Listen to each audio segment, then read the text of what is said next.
பெரிய scam.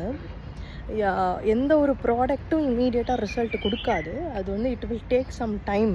So நல்ல ப்ராடக்டாக இருந்தால், அதுவும் அது வந்து நல்ல ப்ராடக்ட் இல்லைனா மட்டும்தான் நிறைய ரிவ்யூவரை தேடி போவாங்க.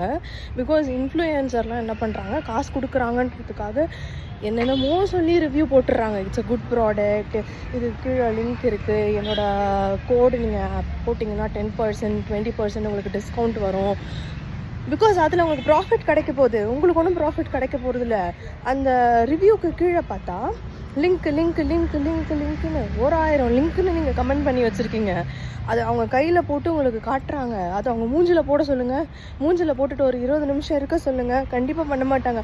பிகாஸ் அது ஸ்கின் பர்ன் அதிகமாகிடும்.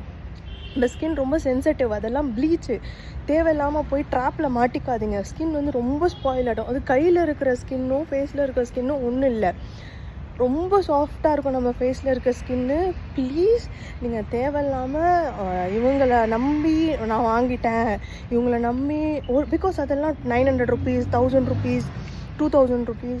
நீங்கள் வந்து அவ்வளோ காசு வந்து எல்லாேருக்கும் ஈஸியாக கிடச்சிடாது. நம்ம கஷ்டப்பட்டு ஏர்ன் பண்ணுற காசு. ப்ளீஸ் பிளைண்டாக போய் யாரையும் நம்பாதீங்க.